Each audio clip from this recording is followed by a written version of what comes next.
Good evening. You're watching the main news on ATV. I'm Edna Zhe. And I'm Britton Clennett. Here are tonight's top stories. Siwa Leung tries to reassure politicians and public in Beijing that Hong Kong is not victimizing mainlanders with milk powder controls.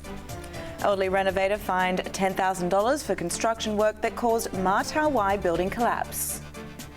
Latin America mourns death of Venezuelan President Hugo Chavez after a long battle with cancer. Chief Executive Leung Chun-ying is trying to win over politicians and citizens in Beijing offended by his government's new controls on milk powder being taken out of Hong Kong. Leung is trying to limit the damage as the controversy is causing much resentment on the mainland and has sparked a heated debate among delegates to China's parliament and top political advisory body. This has prompted a senior mainland leader to call for unity and support for the SAR government's policies.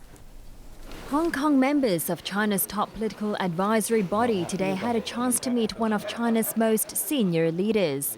They took part in a panel discussion with Politburo Standing Committee member Yu Zhengsheng, who's tipped to take over from Wu Bangguo as chairman of the National People's Congress.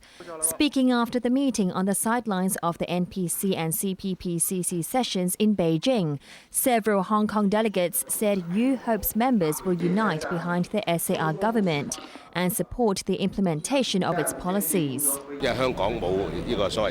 Executive Councillor and CPPCC delegate Jeffrey Lam said Yu also warned that the development of the mainland and Hong Kong could be affected if groups in the city oppose Beijing. Hong Kong lawmaker Lam Tai-Fai said Yu believes solutions can be found to deal with cross-border problems, including the right of abode and the controversy over limits on milk powder taken out of the city. The new law restricting travellers to only 2 tins or 1.8 kilos of baby formula has sparked a fierce debate among delegates in Beijing. The controversial move is aimed at stopping parallel traders who sell baby formula for a profit across the border after evading taxes, and to ensure that Hong Kong has enough supplies of milk for its own residents. But it has caused much resentment on the mainland, where some delegates have accused the SAR government of overreacting and perhaps even violating the free trade principles enshrined in the Basic Law. Speaking to reporters in Beijing, Chief Executive Leung Chun-ying, who attended the opening session of the NPC, tried to calm the waters by stressing that the new law is not solely aimed at mainlanders. First, we had tried various other measures before we decided on this route to limit the export of infant milk formula. Secondly, as to what we should do in the near future, we have actually been doing this in the last few days, and this is to step up our communication measures to make sure that all, including our residents on the mainland, understand the motives behind this or the intent behind this piece of legislation and also the contents of legislation so that there is no misunderstanding. Leung said the export limit was the last resort attempt to maintain adequate supplies in Hong Kong. He said statistics showed that parallel traders and travellers have been snapping up milk powder in bulk.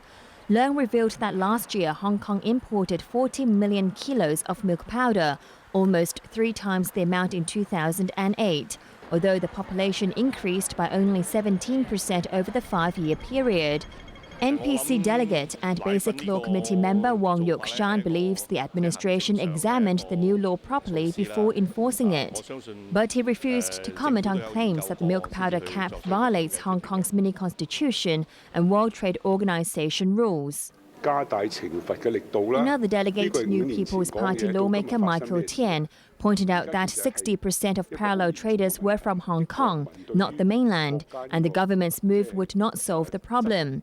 He called on China to improve food safety standards and restore Chinese citizens' confidence in milk powder sold on the mainland so that they don't have to buy the product in Hong Kong. Mainland customs officers have cited figures showing most parallel traders are Hong Kong residents, and one was even caught crossing the border 26 times in a single day. Chief Secretary Carrie Lam stressed the new 2-tin cap on infant formula exports will not worsen the freight relations between Hong Kong and the mainland. ATV's Emily Sue reports. Lawmakers from the pro-government DAB party went to Shenzhen today to see how mainland customs officials monitor people who cross the border several times a day. Since mid-January, Shenzhen officials have stepped up the monitoring of frequent travelers to crack down on parallel traders. Legislator Gary Chan, quoting the mainland city's customs chief Li Shuyu, says an estimated 20,000 people are engaged in parallel trading. And according to Li, 60% of them are from Hong Kong, contradicting the popular perception that most of those engaged in this activity are mainlanders trying to make a quick buck. Chen cited the case of one Hong Kong resident who crossed the border 26 times on one day alone. He said Shenzhen authorities will study the possibility of limiting multiple entry visas under the individual visit scheme. The DAB suggested limiting cross-border travel to 4 times a day per person. Party members said even mainland parents whose children study in Hong Kong won't make that many trips a day. Chen also noted that in recent days, most of the goods seized from parallel traders included red wine, mobile phones, and tablet computers, which means a lot less milk powder is being taken out of Hong Kong. Meanwhile, Chief Secretary Carrie Lam disagreed with claims that the limit of 2 cans of baby formula has frayed relations between Hong Kong and the mainland. She says if the government didn't act, there would not be enough supplies for locals. Lam insisted that the new restrictions are not targeted at mainland tourists specifically, and there's no need at the moment to reduce the number of mainland visitors. But she stressed that relevant government departments are analyzing the city's tourism capacity and whether more hotels and facilities should be built to accommodate the influx of mainland visitors. Emily Su, ATV News. The elderly owner of a renovation firm that carried out work on a building that collapsed 3 years ago, killing 4 people, has been fined $10,000. But he's still insisting he's innocent and today questioned why the buildings department had not been held responsible. ATV's Arthur Kyola reports. Chu Wai-hing was facing up to 3 years in prison and a $1 million fine when he was found guilty last month of carrying out work on a building in To Kwa Wan that collapsed 3 years ago, killing 4 people.